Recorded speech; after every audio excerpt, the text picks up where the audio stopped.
Good day everyone, I am Patrick A. Zapwes. Today I will discuss to you the three domains of learning which are cognitive, affective, and psychomotor domain. First is the cognitive domain. Cognitive domain is all about knowledge. Ibig sabihin nito, utak ang gumagana o ginagamit natin dito. Ngayon, ipapakita ko sa inyo ang revised Bloom's Taxonomy. Ang keyword upang matandaan natin ito ay ang salitang ru-apanek. Ang ibig sabihin ng salitang ito ay remembering, understanding, applying, analyzing, evaluating, and creating. Kapag sinabi natin create, it's all about producing new or original work. It is combining parts to make a new whole. Para sa inyong kaalaman, ito ang highest order thinking skills o HOTS. Sumunod naman dito ay ang evaluate. In here, you need to justify a stand or decision.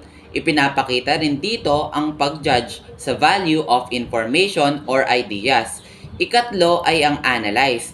This means you draw connection among ideas. Also, you are breaking down the information here. Ikaapat ay ang applying. Dito ay ginagamit mo lahat ang mga natututunan mong skills at kaalaman in a new situation. Dito rin ay isinasabuhay mo o ina-apply mo ang mga facts, rules, concepts, and ideas. Sumunod naman ay understand. In here, you explain ideas or concepts. Iniintindi mo rito what the facts mean, and you are going deeper and you are making sense out of information. And lastly, remember, para sa inyong kaalaman, ito ay ang lowest order thinking skills o LOTS. Dahil dito ay kasama ang memorization at prior knowledge natin. Ito rin ang nagsisilbing foundation of the pyramid and a precondition for all future levels. Base sa nakikita nyo dito, ipinapakita lang nito na magmula remember hanggang apply, sila ay kabilang sa lowest order thinking skills o LOTS na base lang sa kanilang prior knowledge at mga kinabisadong concept or ideas. Sa kabilang banda naman, magmula analyze hanggang create, sila naman ay kabilang sa highest order thinking skills dahil dito ay more on situational na sinusuri at sinisiyasat ng mabuti ng bawat isa ang isang bagay bago gumawa ng isang desisyon.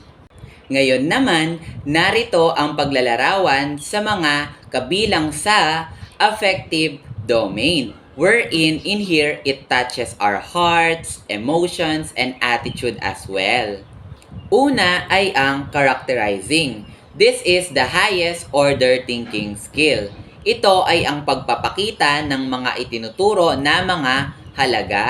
Sa pamamagitan nito, nagpapakita ang isang tao ng kanilang mga saloobin, mga paniniwala, at mga prinsipyo sa pamamagitan din ng kanilang mga gawain at kilos. Halimbawa, ang isang taong may malasakit sa kapwa ay maaaring magpakita ng pagtulong sa ibang tao o pagiging tapat sa kanilang mga pangako. Ikalawa ay ang organizing. Ito ay ang kakayahan na maayos ang mga bagay sa isang sistematiko at organisado na paraan. Sa ganitong aspekto, ang isang tao ay may abilidad na magplano, mag-organisa at magpatupad ng mga gawain ng may maayos. Halimbawa, ang isang leader na may mahusay na kakayahan sa pagsasaayos ay magagawa nilang mamuno sa isang proyekto o organisasyon ng maayos at epektibo. Ikatlo ay ang valuing. Ito ay ang pagkakaroon ng motibasyon at pagkagusto na mamuhunan sa isang bagay o layunin. Sa aspektong ito, nagpapakita ang isang tao ng importansya at dedikasyon sa isang bagay, tao o prinsipyo. Halimbawa, ang isang individual na may mataas na pagpapahalaga sa edukasyon ay maaaring mamuhunan ng oras at pagsisikap sa pag-aaral upang makamit ang kanilang mga pangarap. Sumunod naman ay ang responding. Ito ay ang pakikilahok, at pagboboluntaryo ng isang tao sa isang sitwasyon. Sa aspektong ito, ang isang tao ay handang sumali, mag-ambag o mag-volunteer upang magkaroon ng aktibong partisipasyon. Halimbawa nito, ang isang individual na may malasakit sa komunidad ay maaaring tumugon sa mga pangangailangan ng mga nangangailangan sa pamamagitan ng pagiging aktibo sa mga outreach programs o pagiging kasapi ng mga organisasyon na nagsusulong ng kapakanan ng iba. Ang huli ay ang receiving. This is the lowest order thinking skill. Ito naman ay ang pagiging handang maunawaan o malaman ang mga kasalukuyang sitwasyon. Sa aspektong ito, ang isang tao ay bukas na tanggapin ang mga impormasyon, karanasan o palagay ng iba.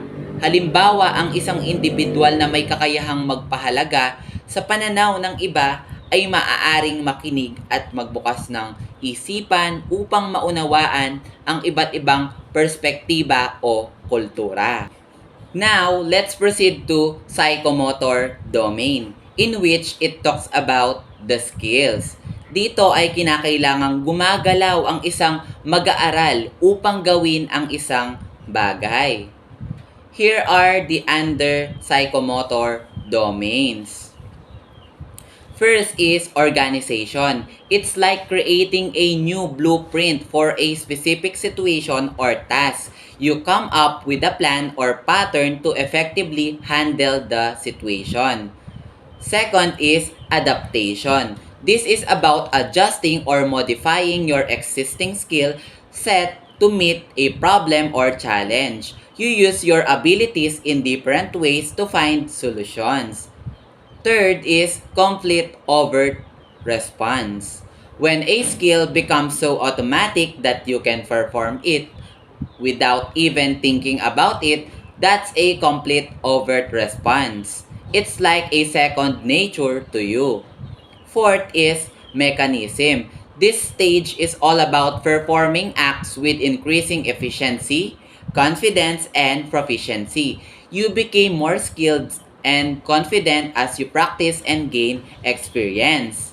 And 5, guided response. At this stage, you imitate and practice skills frequently, often in smaller, manageable steps. You learn by following instructions or examples provided by others.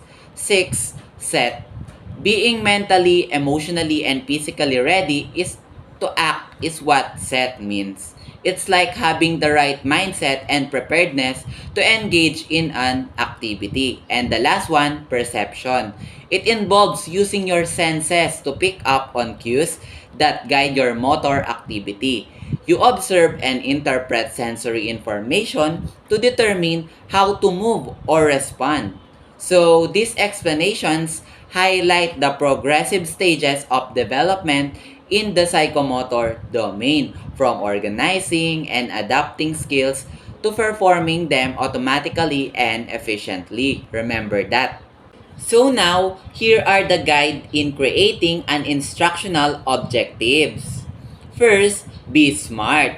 Make your objectives smart, which means they should be S stands for specific, meaning to say clear and focused. M stands for measurable, meaning to say able to be measured or tracked. A stands for attainable, which means realistic and achievable. And R stands for reliable, wherein it needs to be consistent in producing results. And lastly, T stands for time-bound, which means set within a specific time frame or deadline. And for the second guide, include KSA or knowledge, skills, and attitude. When creating objectives, include at least one of the following components. First is knowledge. It is all about what learners should know or understand. Second is skills. This talks about what learners should be able to do or perform. And lastly, attitude, which means the desired mindset or beliefs learners should have. And the third guide is use the ABC approach. Follow the ABC approach when writing the objectives. Start with the audience, which means identify who the objectives are for. Next, describe the desired behavior, which means what learners should be able to demonstrate or accomplish. And consider the condition, the specific circumstances or context in which the behavior should occur. So, those are the guide. For the fourth one, use simple and ambiguous and focus.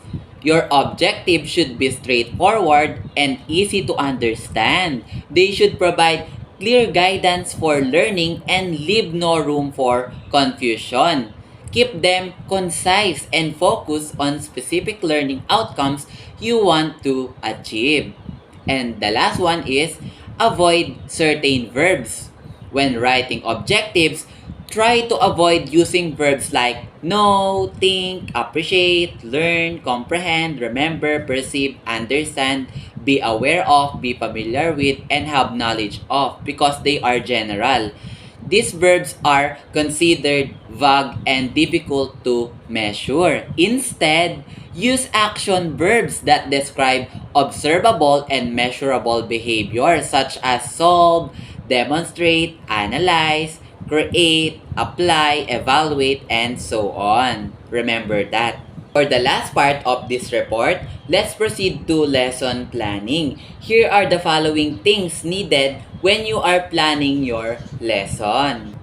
First is pre-planning. This is the stage where you think ahead and consider what to include in your lesson. You select relevant resources, keeping in mind the lesson objectives and the needs of your students. It helps you prepare and organize the content before moving on to the actual teaching. Second is lesson planning itself. This stage involves creating a general outline of your teaching goals, learning objectives, and how you will achieve them. It gives you a roadmap for your lesson but doesn't include every single detail. It helps you structure your teaching approach and ensure you cover the necessary content. For the third one, implementation. This stage is all about putting your lesson plan into action. It emphasizes the strong connection and strong interaction between you as the teacher and your students. By fostering a supportive and engaging learning environment, you can facilitate a more student-centered approach to teaching and learning. And for the last one, of course, evaluation. It refers to the process of assessing and measuring students' progress, learning outcomes, and the effectiveness of your teaching methods and materials. It involves gathering evidence such as tests, assignments, or observations to determine how well the lesson or instructional unit has been understood and to identify areas for improvement. Remember that as well. That's all about my report. So I hope you learned something new for today. Thank you for listening. Bye!